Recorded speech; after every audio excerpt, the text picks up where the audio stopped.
At some point, I stopped being a player because I had to pay rent. We play a bunch of RuneScape together, it's just a bit of fun. Because my goal has never been to be a caster. It may become a bit addicting, but there's always that thought of, I want to get back into competing. I think it helped me a lot having this kind of coaching background. Just developing the analysis was really, really big. Let's get started, shall we? Well, hello, Mr. Eragon. Thank you very much for coming on today. I'm going to dive straight into this personally. So I feel like this conversation is going to be a little bit different, right? But I feel like that's because your journey isn't the typical started casting early and then maybe climbed that ladder, right? You've been a player and then into a coach and now a color caster, right? On some of the biggest stages in the whole of Europe. So for people who might not know kind of the full journey for you, would you be able to give us kind of a quick snapshot of who you are today and kind of the path that got you there? Sure. I mean, okay, I started out as a player, but currently what I am is a full-time caster. I was on the LEC and now I'm on the NLC. And I started out as a player. I played in university leagues. I played in the ERL UK Division 2, and then I climbed my way up to the NLC. And then at some point I stopped being a player because I had to pay rent. And so I became a coach. I tried to make a brand for myself as a top lane coach, and that went pretty well, to be honest. That went surprisingly well. But at some point, I had the opportunity to become a caster, so I went full headfirst into that because I just wanted to do stuff with League. Kind of when you look back on that timeline, as you said, you had those 3 jumps. Does it feel linear or more so a bit of unexpected? It's incredibly unexpected. I was just really lucky, right? Like, it's not by linear. It's not like a path that you can replicate. I don't think it's like it involves a tremendous amount of luck. And I think, would I recommend people to do it the same way? Probably not. If your goal is just to become a caster, you probably shouldn't do it the same way as I did. I think I just got incredibly lucky. For sure. I want to dive straight in. Photo as normal, right? Okay. Gosh, here is the photo coming there, right there. But I want to rewind to the beginning whilst you're looking at that, not to casting, but to you as a player, right? You started all the way back in season 3 and you were on a lot of teams before even touching casting, right? What was that part of the journey like? What, from season 3 or just the teams? Yes, from season 3. From season 3, I was just someone in school playing League of Legends, right? And I wanted to, I had delusions of doing something with League. And at the time it was playing and I saw nothing except becoming a professional player. And yeah, I was terrible. You know how like pros, they'll climb the ladder really, really quickly when they first start learning Leagues. Like Wild Turtle famously got to Challenger in like 2 seasons or something, right? I was the opposite. I've always been completely untalented, and I had to grind so much and study so much to be able to climb in League. But I really, really wanted to. I forced trying to become a player really hard or doing something with League. And so in season 3, I was Iron. I was essentially Iron. How have you played in season 3? Did you play in season 3 with old ranks? No, I started playing in season 7. So season 2017. 7. Okay. Well, back in the day, you used to have like a 5th division each league, right? I don't know if that was back in season 7 as well, but I was in Bronze 4 0 LP. I had demoted to Bronze 4 0 LP, which is essentially Iron. But yeah, then I climbed. I was really bad at the game, and I just wanted to be really, really good at it. So yeah, I spent a lot of time playing at the cost of a lot of my academics. At the cost of a lot of my academics, I just grinded League, and then I joined a university team. I was lucky that one of my friends on the university team needed someone on his team for Division 2 UK League of Legends. And then I was also lucky that after my stint in Division 2 UK League of Legends, someone on the NLC Div 1 got recommended me by someone whose name is, I think his name is Wolf. It's so long ago now, it's hard to remember, but his name is Wolf. He recommended me to a Div 1 team, and then everything went from there. And I was really happy with that. My debut was really cool, and it was really fun. So, early days, right? I feel like I've got to mention this straight off the bat. 1.5 million mastery points. Yeah, what's wrong with that? Nothing, but Grandmaster Peak. Where did the obsession with Renekton come from? I don't know. Like, I remember when I first started playing him, I had always, before starting to play him, like before I OTP'd him, every time I locked him in, I would always do insanely well. And I didn't realize, it didn't click that I should one trick him, because I've always been a one trick of something, right? I would one trick Poppy at one point. When my first 3 seasons, I was a one trick Rengar top. I would one trick Jarvan, I would one trick Poppy, I would one trick Alawi at different points, and then it clicked. I locked in. I kept playing Renekton. I was like, I never lose on this champ, right? And so I just started spamming him. And I've climbed multiple different champs now, right? The high healer, like I've played Mordekaiser, Set, Shen, all to Grandmaster Plus, right? And among some other champs. But Renekton's the one that I always go back to because he's the most fun to me. Like, I don't really have fun in the game unless I'm playing him. And then, like, and also I was just naturally really good at him for some reason. Just something about it clicked, right? I guess it was the way I viewed League, how I just think to destroy early, make no mistakes, and then end the game is just how I like to play. With that clicking, was there kind of a moment for you where when you were getting those spots on that Div 1 NLC, or like when you were slowly making your way that wasn't luck, where you kind of thought it's starting to click, or maybe it's going somewhere? I was always how do I explain this? I feel like I've always been like very close to being good, but not quite good, you know? So I would always have these occasional really, really good games. Like my debut was fantastic, right? My debut was really, really good. I solo killed loads of really established top laners, Sendu, some former LEC players that had come down to the NLC and so on. But then I wouldn't maintain that form. Those are the moments. I think your question was like, is there anything where I felt like there was hope? Yeah, those are the moments that filled me with hope and really made me want to keep pursuing it. Honestly, like at the start of my career, when I had the most hope of being a player, it wasn't even related to Renekton at the time. I wasn't even playing him at the time. So it didn't have anything to do with that, but just locking in the meta champions. My skill at the time was just finding the meta and playing it first. Like it was 2018. Oh no, was it 2019? Or 2020. I was the first one to pick out Yorick and was it Urgot in a meta that was super weird. It was super weird, but I was like the first one to play it, and I was just rolling people with it. So I would just make up for my lack of like individual skill in that way.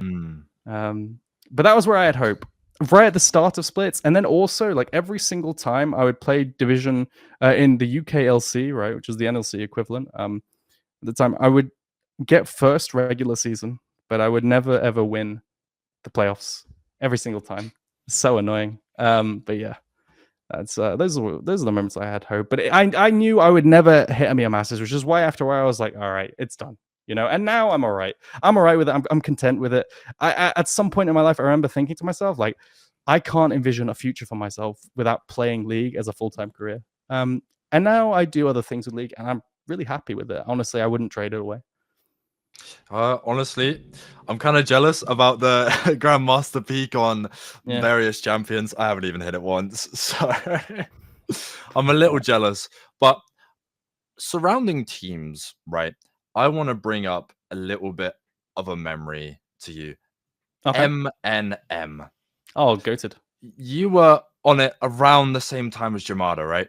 Yeah. He was like my coach. I've had coach, right? Like, yeah, he was a strange one to have above me, because then I went on to work with him, right? It's funny. No, he was all right. It was good. What was that period like for you? I mean, of course, you have come up from, you know, that university league. You are still a player at that time, but to think potentially you've met someone that you're gonna work with so early on is a little bit of a mind blast. Yeah, it is. And now we're really good friends, right? Like we're really, really good friends. I could DM him whenever and whatever, and it's completely fine because we're really, really good mates. It's the same with a lot of different casters, right? Like it starts with not knowing them and them learning about me, and then all of a sudden they're working with me, and then we become close. Same with Hysterics, right? Like at one point I had joined his Patreon to teach me how to cast, like before I joined LEC, and then suddenly I was on LEC and I was like, oh, hello. You know, it's also with Orcs, right? My debut on NLC was casted by Orcs, and now I'm good mates with him. And so it's like, it's a weird one. I say good mates. We play a bunch of RuneScape together, you know, it's just a bit of fun. Yeah, it's a weird one when you bounce around a bit, because now I've got friends like in casting that casted me initially. It's really bizarre. The same could be said with Hip Brain. I don't know if you've had them on the show, but Hip Brain casted me so much. He casted me so much, and now he's one of my favorite people to cast with. Yeah, I don't know. It is a strange perspective, yeah. How do you kind of look back on that, right? It's you met all of these people early on, maybe different ways, and then your road kind of leans towards into them. Is it like kind of a prideful feeling for you?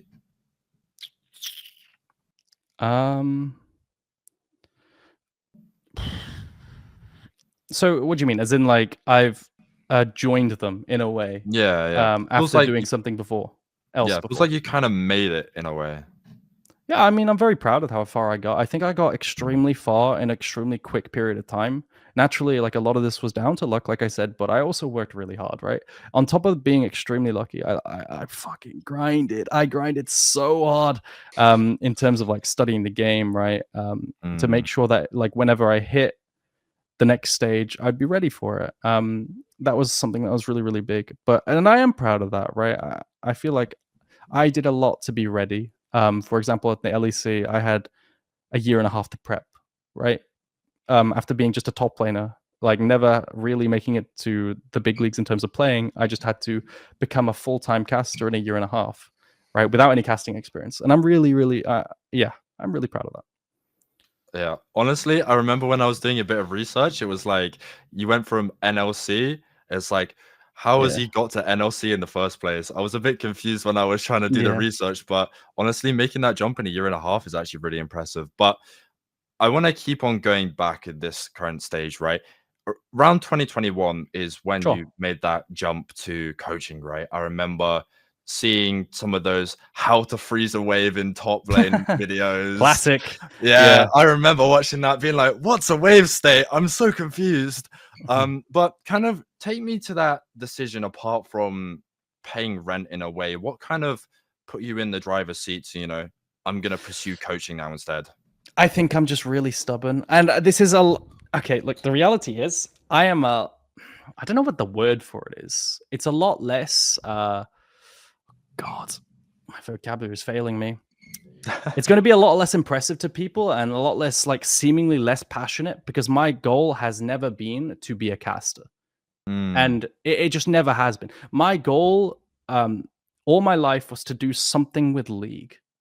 And it just happened to be a caster in the end. And I'm incredibly stubborn as a person. So I went from being a player, couldn't be a player. I just wasn't good enough. And I got too old.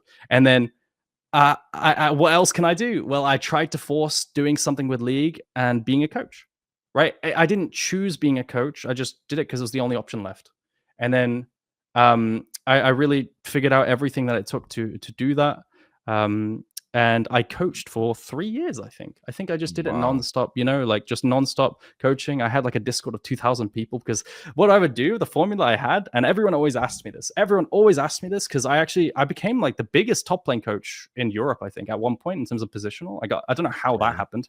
It's just I kept posting videos on like these niche topics that no one had covered before, right? Like topics in season 10 that people really hadn't talked about, like the first 3 waves, using Doran Shield optimally, right? Like letting it fully tick, stuff like this. And I would post them on Reddit and they would just get like 10,000 views. I think one of my videos, Flaming Skill Cap, got 400,000. I just kept posting like these videos that are relatively niche that people found interesting. I would say, if you want coaching, join my Discord. And then people join my Discord and then get coaching. And then like word of mouth would spread to the point where I had people offering me coaching positions in ERLs. Right. So I never took that. But essentially where it led was I just kept going down a rabbit hole of growing and growing and growing. And I did kind of burn out a bit on coaching, because when you do something for 3 years just to survive paying rent, right, like it becomes a bit but I almost became an ERL coach in the LFL at one point, because I had LFL offers because of my YouTube videos. And that's why I told everyone, please just make content. It's like I see a lot of casters, and I feel like what they don't realize is part of the job is having a brand.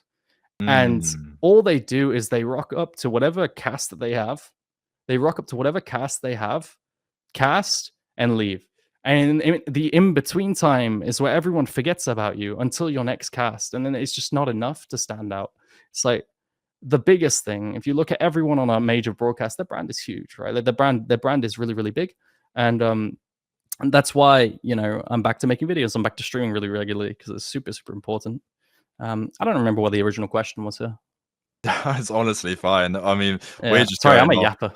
No, it's perfectly fine. That's what I love. I Yeah. love yappers, but I mean, especially in a color casting position, right?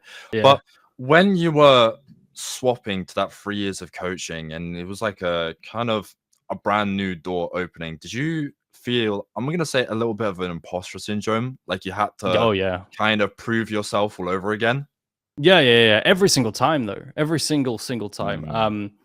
So like when I went for a player to a coach, I would be scared to post videos, and I'd be very scared to post them on Reddit, even more so. And then that only was overcome when I kept getting, good comments, positive comments. It still happens to this day. Like if I want to post a video on a topic, do you know what I have to do? I have to ask another high elo player and say, is this obvious? Is this interesting? Is this uninteresting? Because I don't know anymore, right? I just don't know, and I don't know why. It's really, really hard because maybe I'm overcomplicating something. So maybe that's a form of imposter syndrome, right? Where I need like a second opinion. I'll reach out to, let's say, like Noam Watley or someone in my Discord, like that's high elo. I always get imposter syndrome with everything. I think it's just really common when you're pursuing a craft, right, and you're putting it out there for everyone to judge. I think it's a pretty normal thing to have. And for sure, when I entered coaching, yeah, definitely. And that's why when I first started coaching, my prices were like, I did free coaching for the first like 50 sessions. And I like did it to grow a community. And then only then did I put up the price to 10 euros after people liked it. Right. It's definitely had imposter syndrome. Now, a lot of color casters I talk to, right? I've talked to quite a few before, Ender, stuff like that. They've all said that kind of secretly coaching as a color caster may have like a bit of a knock-on effect towards your kind of understanding of the game and stuff like that. Do you think secretly coaching kind of inspired that ability to be able to color cast? Yeah, I'd say it helped me a lot in how I frame points.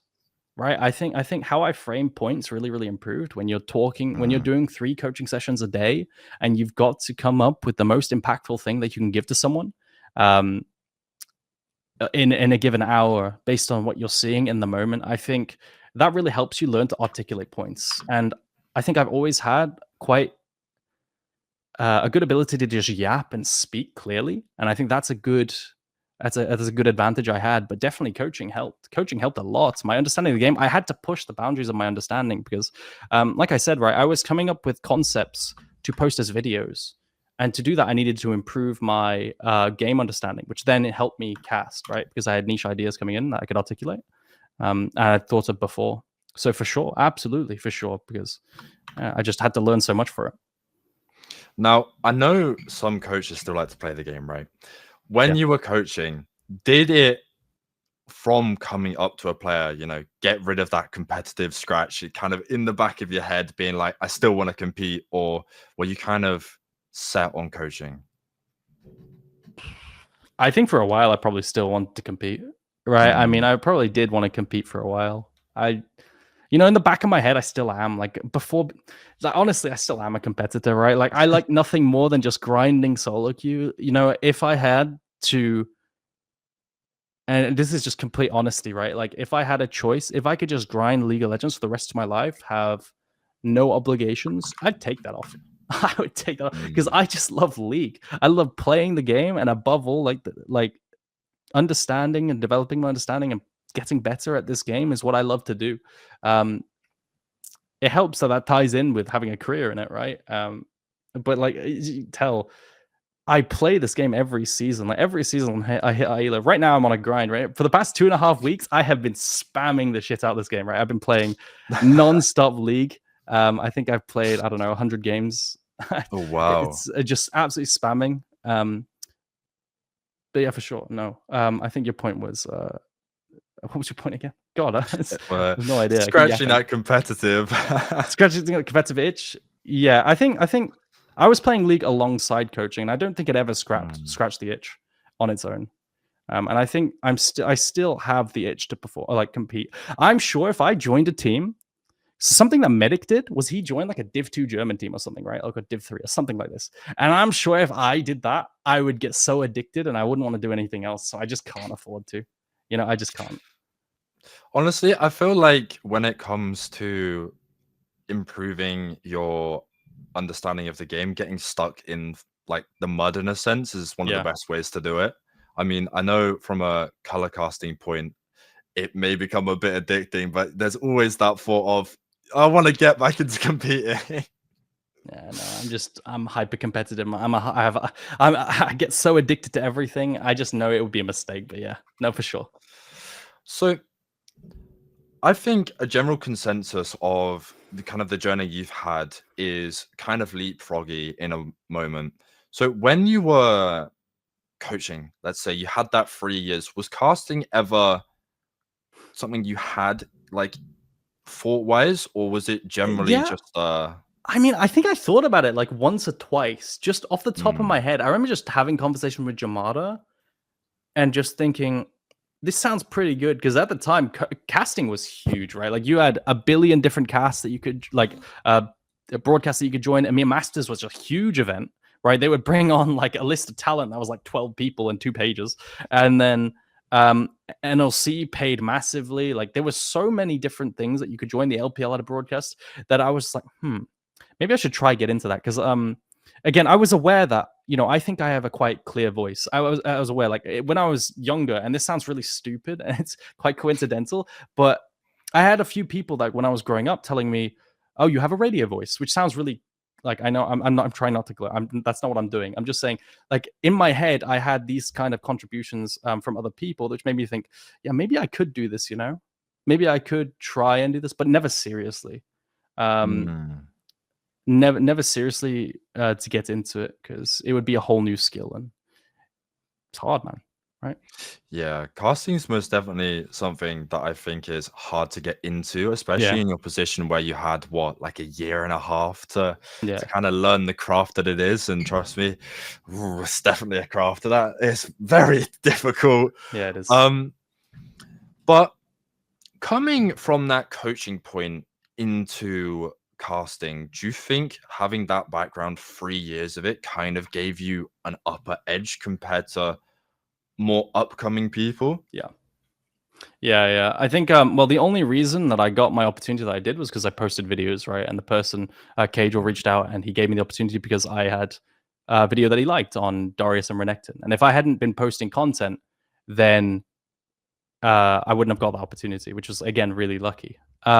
Being a coach, it allowed me to develop my understanding of the game, but it also gave me a niche, right? I think that's really, really important that people don't consider. It's like, I had a niche to be that top lane guy, right? I don't think I have that anymore, even though I still am, a big top lane guy. But I learned the rest of the game very heavily. But at the start, they brought me on. They had a reason to bring me on because my analysis from just reviewing and casting for so long had a specific purpose, and they really liked that. I remember Archer, I'm thinking, like, I remember people, when I came backstage after a specific analyst test segment, the first one I ever had on the NLC, I mentioned that something completely, like, some tiny thing that people really loved for some reason, which I had learned through coaching, which was Gnar gets bonus range per level. And everyone in Twitch, I was like, what? Nymera behind backstage was like, huh, really? With Initialize. And I was just like, yeah, this is why he scales so well, right? But there was a top laner called Coincidence in the Twitch chat, pogging at that, right? Saying nice casting. I didn't think of that before. So yeah, I really do think so, because like when you make these little niche statements, people like are impacted by it and they remember you, right? I think it helped me a lot having this kind of coaching background. Just developing the analysis was really, really big. Yeah, 100%. I mean, at the end of the day, right, you don't want to be like another Dagda, or you don't want to be like another Dracos, for example. You want to have that quote unquote. Oh, okay. Neatness. I thought you were like Dagda's a bad caster, so I was like, what? No. You mean like, I have loved Dagda for years. Yeah, okay. I was like, but you mean like copying someone? That's what you mean. Yeah. Have your niche. I think for you, that was most definitely that 3 years of coaching, right? As you just said. But You just said NLC. I want to kind of segue onto that, right? Your Sure. first time of NLC, do you remember your cast, like where you were, how it felt, and like how it My went? first NLC cast. Yeah. Cast specifically, not analyst desk, right? Yes. Okay, so this was 2023, and opening the winter, I had a Razer mic that was god awful. I remember, and I remember there was a player called Wow on the enemy team. I think I was casting Nord, and I remember this moment where I I made the stupidest call ever that had no energy. It was terrible. And then Hiprim was like, "Yeah, the first thing we got to work on for you, buddy, is getting your energy levels up." Because I didn't know what I was doing. I was going off of what I heard everywhere, right? I had watched a bunch of VODs of casters to try and copy, but it was like just a mishmash of everything that I'd heard. And it was just terrible. But yeah, I remember the game. I'm pretty sure it was Nord. I might be wrong. Nord Esports. I wouldn't be able to tell you. I wasn't watching. Yeah. Oh, good. But for someone who, as I said at the start, kind of didn't necessarily come through that route, maybe you got those, I hate using the word connections, but connections in a way from that player and the coaching. How did, quote unquote, the opportunity around becoming a color caster for NLC kind of pop up? Oh, Jesus Christ, that's a nightmare situation right there. That was multiple things, right? So in 2022, I had the opportunity. I got shoehorned straight into NLC. I got a direct recommendation from Cadril, who then recommended his manager in the talent manager, who then recommended the NLC talent manager. The LEC talent manager recommended to the NLC talent manager because Cadril was like, "I want this guy on LEC next year or the year after." So I had to get into the NLC as soon as possible. So like within a week or two, I got instantly onto an analyst desk segment. And that's how I got my name out there to everyone who was working on the NLC show, right? You know, you have your Trouble Link, your Archeron, Namera, and so on at the time. And that was when it was in studio. So then the upcoming year was happening, right? And I was like, I want to get into casting. How do I get into casting? This looks really, really dire. And I didn't think I was going to be a caster. But then there was like this huge drama, right? The team was already selected. There was like this huge drama. And for some reason, right, it was some crazy drama. I don't remember the exact specifics of it, and I don't want to misconstrue because there's still people who were part of that drama on the NLC today, right, and that are co-workers. But something happened, and someone had to drop out, and then that person that dropped out recommended me to take over as the spot. Can't remember exactly who that was, but the point was I wasn't actually going to get NLC 2023. I just got extremely lucky again, where the person, some kind of drama happened, and the person who was going to be on it, let me be a caster instead. And but this was only because of the fact that I got 2022, where I got directly shoehorned in because my content got found. So everything comes back to the content, right? Yeah, I feel like that content most definitely kind of lifted you up, put you on radars, for instance. But I have a question. I think sometimes that coaching background can be especially strong, but I think maybe it could have also been a bit damaging. Of course, you had that time to prep beforehand, but was there any times during your first like couple months where you thought, okay, maybe because of my coaching background, it's made the casting a little bit more difficult because you might be over analyzing? Yeah, I remember casting with a couple people, and at the start, I remember the big thing was like there was casters that I would cast with, and they would say, "Yeah, you need to stop acting like a coach on your cast, right?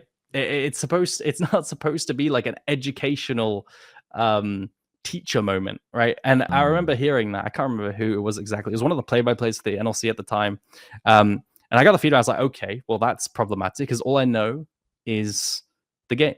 All I know is the game. I don't know any of the players. Right? I don't know anything about that. So all I would talk about is the game and what I'm seeing on the screen right now, right? Or what I think will happen. So over time, yeah, that sucked at the start, right? Because I didn't know the players that well. I had to learn more about the histories of the teams and all the players that were playing. And that applied to every single league, right? Because I would just watch esports casually before this, right? I feel like a lot of casters, they would see a league and they would be religious watchers of every single league, and then so they would have extensive histories of lots of different teams. I came from the complete opposite direction, where I was like, I was a casual TSM fan back in the day, like 2016. I have a snapback, a TSM snapback, right, and a hoodie, right. But I never watched every single league in depth, so like super specific histories, just I didn't have all that. So yeah, being a coach and not being a like a full-on viewer like some other people was definitely impactful. In terms of I would just talk about the game, and honestly, you know what? I've started just doing that anyway. I've like started honing in on that just being my identity, and I think that's completely fine. I think that's just my niche. But at the start, I was very boring. I would just sit there and talk about what's happening, and HipBrain had to coach me a lot. It was funny. It was really not great. How would you say you found your voice then, in like a way of, you've been told that, okay, don't be too over analytical, people aren't here for like a lecture, they're here to actually just watch the games, right? It was hard to find my voice and what my niche was and how I liked to cast. I mean, to this day, I still struggle to tackle, when let's say I'm applying to any kind of casting gig, right? What's my strengths? What do I bring to the broadcast? What would be my role, right? I think it's incredibly hard to reflect on that and say exactly to this day what my role would be. Because if I say my role is let's say hypothetically, my role would be, I'm an analytic caster, right? But then it'd be like, all right, so what do you bring that a player doesn't, right? Because like a lot of top tier casters are just former players now. Yeah. And in theory, they just outdo me there. So I then have to think of other things, and it's really hard to think exactly what that is. But I'd say I'm very good at matching energy. I have good hype levels. I'd say I have, if I know the caster well, right, I have good banter with them. For example, Hysterics and HipBrain. I'd say that my analysis is really good. I'd say it's really, really solid. I'd say it's one of the better ones out of the most major regions, because I spent so much time just studying the game, right? Like just inhaling LPL or Pro League, all 4 major regions, and playing the game as well, right? I'd say finding my voice is really difficult when a lot of other casters preach otherwise to what I do. I feel like what I do is I put gameplay first, right? And for a long time, I heard a lot from people that wasn't right, that you should be telling the stories of the players. Like to this day, you look up any caster. Almost any caster, right? Especially there's some in NA, there's some in EU. They'll call themselves, like for example, storytellers or player narrative tellers, right? It's something like this, and it's just I see casting so completely differently. I think my voice, it took a while to find because I viewed casting differently than other people. My favorite casters are historically Vedius and Cadril. I think they just explain the game in such a beautiful way, to the point where you don't even need like to fill it up with, oh, this guy was born in the Czech Republic and played in Div 3 Czech Republic League, right? It's stuff like that where I just don't value that at all. And fighting that fight has been really, really difficult. And then it was also Hysterics who helped me find my voice a lot, because I casted him the most out of anyone in my entire time casting. He really told me, go hard on this. He liked the fact that I would be analytical. He enjoys that part of the game as well. And he just said, just be yourself and do your thing. And so I decided, what, I'm going to hone in on this. And now I'm really tunneled on delivering the best. And my viewpoint on this is, I want to convey to viewers exactly what players are thinking and why they're so amazing at what they're doing every single little click, right? Because a lot of people, I feel like, would just like see a play happening and not really get it, and then not see why it's just so amazing. That even though they just got 1 CS here, why that CS was so hard to get, that sort of thing. I just think just showcasing how amazing decision making is from the players that we have that's what I value, and that's what I settled on. How would you say, compared to now, then, how would you say your kind of style has changed the most? Maybe in your delivery, in your confidence, or even as how you see yourself? From the beginning, definitely more laid back. Before I would try and I don't know how to explain it, but I would be more proper. And rather not be myself, I would be more proper and nowadays I try to be more myself, right? More close to how I am on the stream, but still professional. And there's like a balance that I had to strike. But before I was just wooden, right? I wouldn't make any jokes. I wouldn't say anything that that's a bit silly, right? Now I might drop a meme. I might drop a joke here or there and make a reference, but in the past, I would just be the most wooden individual that wouldn't express himself at all. And if you took my stream, myself from a stream, and then compared it to myself on the cast, it was like a completely different person, right?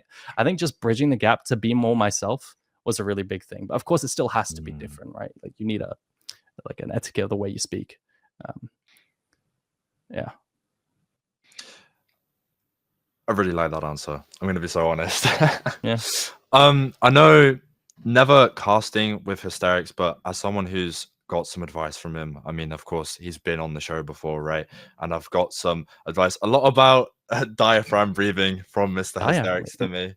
Yeah. But what would you say some tips along the way or some general advice has been able to kind of root you into the ground in a way, keep you on that linear path?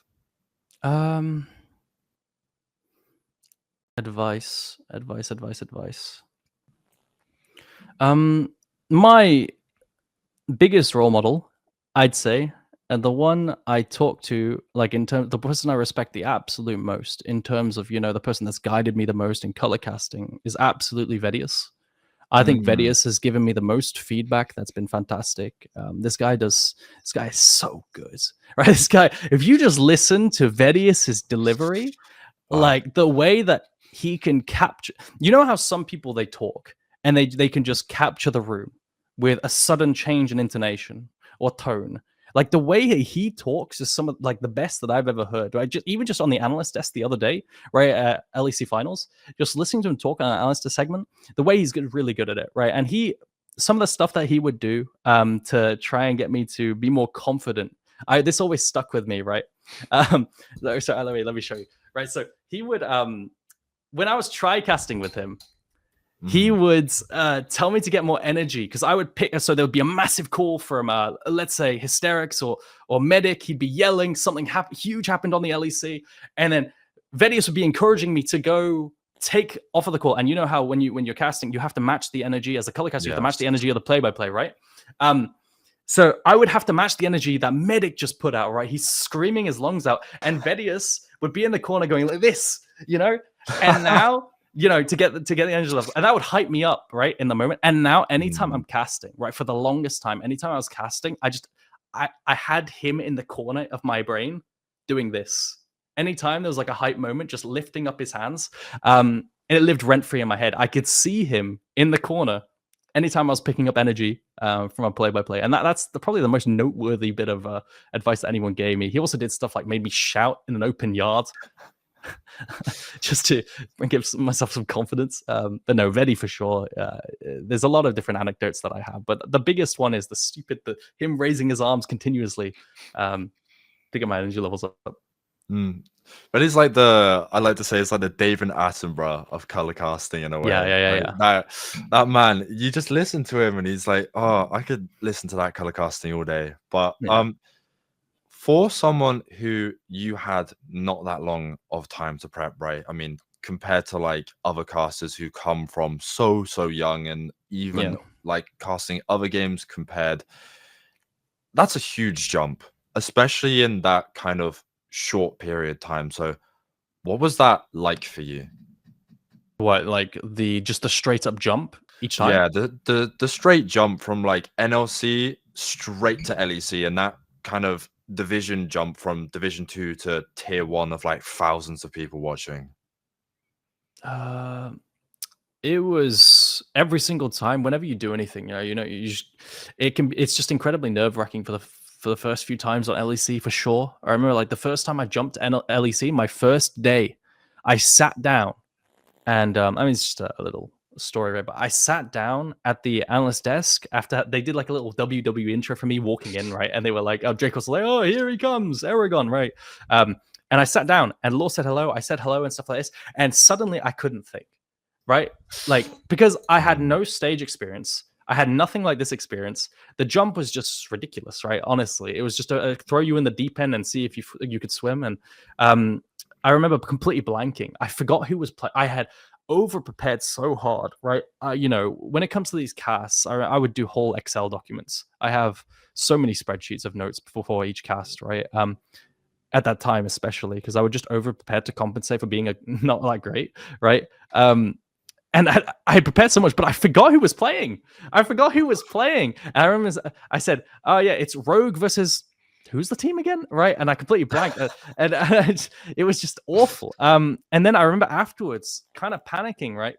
And I even texted Cagel. He was coaching me. I texted Cagel. I was like, "Dude, I'm panicking. What do I do? What do I do?" And he gave me some advice, right?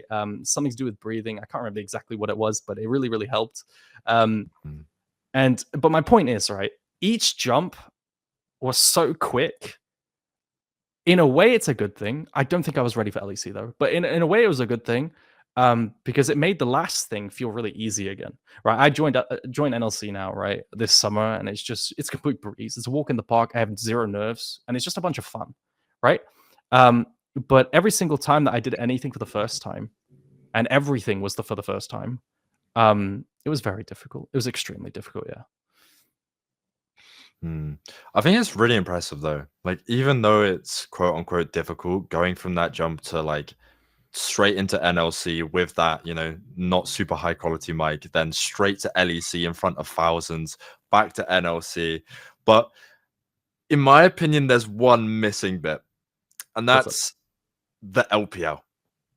The LPL. Yes, your co-streams.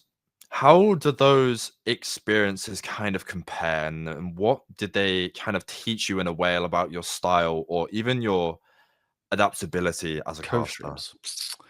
I think the reason that co-streams are good for me for casting is purely, first of all, to develop my brand. Okay, there's two reasons. First of all, to develop my brand.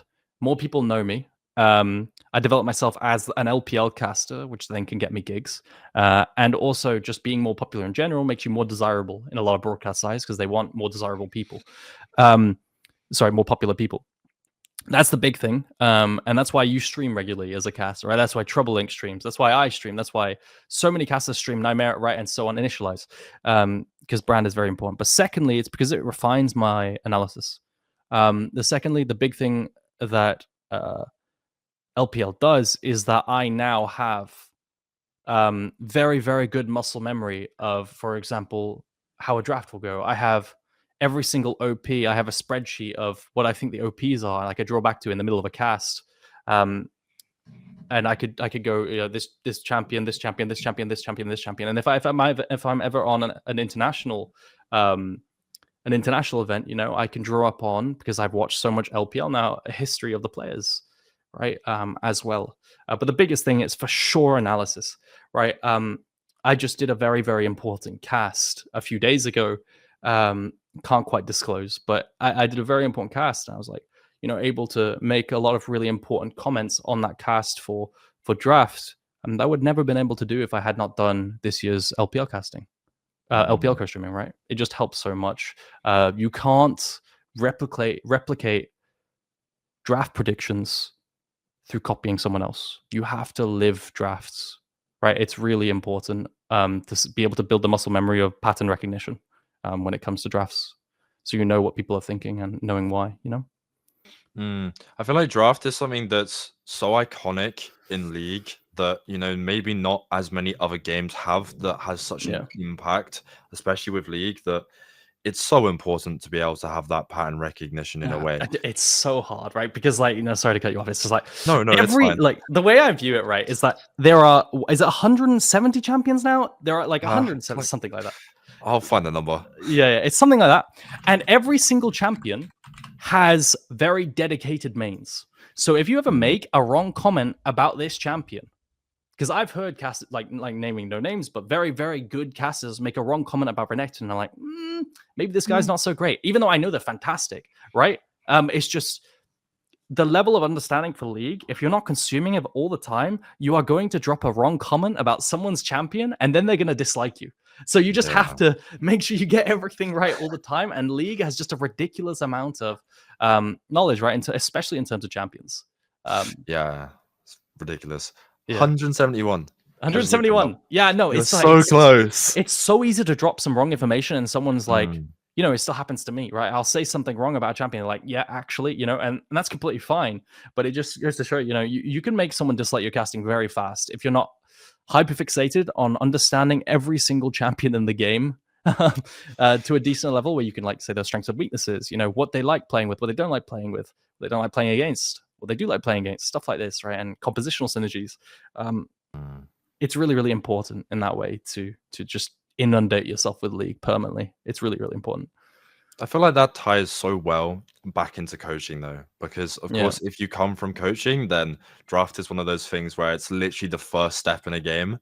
So that's quite a unique perspective. Yeah, my coaching was useless for draft. I was like a top lane specific coach, right? I was a positional top lane coach. I've done positional top lane coaching for G2 Hell now. I was going to be I've done positional coaching for so many people, top laners specific, that I didn't have a clue about draft before, right? So I had absolutely no idea. Dude, this is a confession that I have to make, right? When I got reached out to by Cadril to become a caster, he said my analysis is great. I didn't even know which side of the map was red and blue. I had hit Challenger. All I knew was how to win lanes, and I understood almost every top lane champion and how to play them, right? At the time. But I didn't know anything about the rest of the game. So it's just my coaching was not useful for that. I'll be honest. It wasn't useful for draft at all. That's what people really call top lane island. No, it is. It's by far, alongside AD carry, I think we are the stupidest players, by the way. By far. We are so dumb. All we know how to do is kill the enemy. That's it. Oh my lord, there's so many just Cassante players nowadays that it's ridiculous. There's too many. There's too many. True. But I want to kind of carry this on, right? So when your LEC time came to an end and when you kind of went back to NLC, did you kind of approach that aspect in a more confident way, stuff that you carry with yourself differently? Yeah, I was way more confident on the show, right? Because I had done I had no reason to be nervous anymore. It's like how when you first get to high elo, and you know how people play their first game in high elo and they're nervous, but then they do it 100 times and they're not nervous anymore. It's the exact same thing. Where I've casted before I came to NLC this summer. I had casted in stadiums for EMEA Masters, right, live, and the same with now I've stood on an analyst desk. Now I've stood on an analyst desk for NLC finals. That just happened. 4,000 people gave out an award, and now I'm a lot more prepared if that ever happens on a smaller environment. Right? It's just every single time it comes to nerves, it's just about doing something even harder than that, and then coming back down to it is really easy every time. It's the only thing that matters. And now when I, for example, do NLC, not to say it's easy. Not to say I don't put a lot of effort in. I do. I really put a lot of effort in. It's just I don't have the nervousness anymore when I turn up, which is really fortunate. I'm just glad I get the opportunities to do that. Yeah, just built different. I mean, I've seen the amount of effort. That's not saying, but thank you. I mean, you gotta be, man. LEC, NLC, of course you're built different. But I've seen the amount of effort you guys put into seeing you guys in Sweden, seeing that analyst desk, that yap when the delays happen. Oh my. Oh, yeah, that was hard. We never stopped talking. Glad Archerum could do stage crowd work for 10 years. That was great. But no, that was really rough. Yeah. I mean, that's part of the job, right? You just got to fill time sometimes. It is what it is. But I kind of want to move on to the identity of Eragon. What does it mean and everything like that. So we talked earlier about finding your voice, right? That can be a more difficult thing or something more easy if you find yourself, coming from something a little bit different. But do you remember a time for yourself where it kind of first felt like maybe you weren't following in the footsteps of another color caster or leaning on your coaching knowledge in a way, but actually kind of sounding like yourself in a way?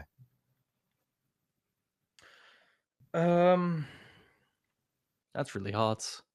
That's really, really difficult because so much of my knowledge, I think, for example, right, I have seen, this is something I've ever talked about before, but I imagine a lot of other people have done the same in terms of upcoming casters. For the longest time, I templated my casts around Caedrel's casts. I have watched every single cast from 2021 to 2023 that he's done, right? I've also been inspired by some other casters, like Machine and so on. But the point is, it took me a long time to be able to, because at some point I was just replicating his casts, which wasn't great, right? But it was okay, and people liked it at the start. But it took me a long time to take that and then make it my own. And I think that only started happening maybe at the end of last year at the earliest. Probably more so this year, I'd say. I had a hard time, especially on LEC, really bringing out my personality until the end of it. I think by the end of it, my personality was really, really out there on CAS, but it took time to really do that. And, I had 6 months on LEC. I think by the end of that time, I think I really, really started to improve, showing my personality, because that was the big thing that a lot of people tried to work on with me. But I'd say how long did it take? It probably took about 2 and a bit years. And I'd say it was probably around this year would be a safe bet. What is that identity to you, would you say? When someone hears an Eragon cast, how do you want them to feel? I never thought about this. I'd say I want them to come away knowing the thought process of the players in the game, right? Why a decision they made was amazing, the people in the game. Understanding why people have locked in specific champions and why or why not they were good or bad. When it comes down to it, it's largely about understanding how well someone played and what they did was good, and also just seeing the niche. I think something that I'm quite good at as well is breaking down niche micro in a fight. Like, so let's say there's a replay, right, and seeing something that is really, really impressive in terms of micro, where someone clicks and how they use their abilities. I think that's something I really resonate with. But it all comes down to the game specifically. I'm not a caster, right? There's like archetypes of casters, I feel like, for color casters, and there's some that they will have just an encyclopedic knowledge of player histories, and team histories and legacies and stuff like this. And that's not me, even though I think that's quite valuable sometimes. But I will say, when I think of a person who's watched my cast, I'd say it's probably that they've come away having learnt about why their favorite player is really good. I'd say that. Honestly, I kind of resonate with that. Like, at the end of the day, it's quite nice seeing all of these teams. Like, I mean, I'm biased. I've been supporting Fnatic since 2017, right? When we had that Worlds run, that was crazy. But at the end of the day, I feel like we don't get an opportunity as viewers to know too much about the players. Rather, it's kind of that team cohesion instead, right? So I feel like maybe going with what you said would resonate more with people. Yeah, I think it's also really hard to do, right? Because then I have to explain what the thought processes are behind professional players, which means then I have to be really good at the game as well and understand the game. It's just, I'm not gonna be that great of it or as good as them. All right, so it's a very taxing one, because I always have to keep my knowledge up to date, to make sure that I can do that. But I definitely think it's like something that people should aspire to do as well, in terms of being an archetype, because there are a lot of casters, right? There are a lot of casters and color casters who will just say the history of players. And I think when you're an upcoming caster, you have to stand out more than that. The amount of play-by-plays and hosts that I've talked to, it's not actually that high. I don't know why I said the amount, but a lot of them will say, we need opinions with substance, right? We need opinions with substance. Like, and what is that substance? Usually it's good, hard-hitting analysis that's high level. If you're there just to say a narrative, it won't be good enough, right? Like, I remember, I won't say names, but hosts I would work with, they would regularly say, this sentence isn't good enough, reword it, add some better analysis right here. on the spot, on the day. And you might have come in prepped without something there, so you have to come up with it instantly. And if you're not good enough to know what analysis to put there, you're not good enough, right? So that's the thing. I think League of Legends casting, it comes with a very big burden of knowledge. I can definitely get behind that. Now, something we have talked a lot about is the voice today, right? But at the end of the day, there has to be a person behind it. And you've, to put this lightly, lived through a lot of identities already, right? The player, the coach, the caster. When you kind of recollect and reflect about yourself, which one do you feel closest to mentality-wise? Closest, like, do I think my identity most resonates with either of them? I'll be honest, I was a terrible player. I sucked. I was an awful teammate, like, especially when times were stressful. Like, at the start of teams, I'd be great, but like I was never good enough, and I don't think I ever would have been good enough. And on top of that, my mentality just wasn't good enough. So I'd say not player. Coach, I did quite well on. But honestly, I don't think I could have gone as far as I have done in casting now. So I think I'll just say casting. At this point, I'd say casting is everything to me, and I'm really grateful that I can. I think that resonates with me most in terms of my identity. I most definitely like that. I mean, I'm gonna ask these questions that I normally ask when I'm ending, right? And it's a hard one. I've been told that multiple times, but if you were to sum your kind of whole journey, player, coach, caster, and it was turned into a documentary, what would be kind of one scene from your journey that would have to absolutely be in there? It could be good or bad? Yes, 100%. Either or.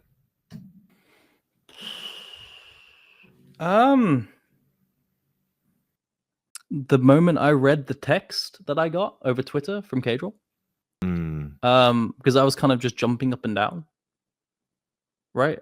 It was just, I mean, like, he's the biggest content creator on League, and I got a text from him saying he wants me on the LEC in 2 years, right? I mean, that's just the biggest thing. It's kind of something out of a fairy tale, and now it's weird because I'm relatively good friends with him. So if it's like talking about friend life is strange, but he really did give me everything I have in my life right now, right? What else is there? I think it would be a compilation of things. I don't think it would be any specific moment, but a compilation of the lucky moments. From that text to the moment that someone dropped out of 2023 NLC and I was allowed to take that spot, from lots of other lucky moments, like being able to get NLC this summer as a kind of a little redemption, which I was really happy that I managed to get, because I didn't have any casting gigs until then, really, right? This entire year. There was also lots of other lucky ones throughout, like, my first year and throughout LEC. Like, for example, receiving EMEA Masters finals at one point last year in Munich. I got really, really lucky there. I'd say there's enough for a montage of lucky moments. In terms of my casting career, I'd say that would be it. Well, thank you for coming on today. No worries. It's been absolutely incredible. Thank you for being so open with us. But if you have anything to say, if you want to shout yourself out on your socials, feel free. This is your time. Okay. I was gonna say, if there's anything else that I had to say about everything that I've said, I just want everyone to know that, like, I'm just being, like, completely honest about my strengths and weaknesses, and I don't mean them in any kind of egotistical way. I don't think I'm anywhere near good enough, right? I'm trying to improve, like, my knowledge daily. I've just said what I think my strengths are, right? And I'm just worried that I've come across as arrogant. I really don't mean it that way. No. Above all, I mean, I think I'm lucky. And I think being lucky is very, very important here. But yeah, just thank you for having me. First of all, this is really fun. This is my first podcast ever, so I just kept yapping. Started off with a bang. Yeah, I just kept yapping. But yeah, my name's Eragon. I was on the LEC. I'm a full-time caster. I stream. Currently, I'm just streaming League, playing the game. Right now, I'm doing a challenger grind. I think I'm at 700 OP now or something. So if you enjoy Ooh. Renekton, feel free to come watch me, Eragon UK on Twitch, and every other social is Eragon UK as well. So yeah, thank you for having me here, mate. No worries. Thank you for coming.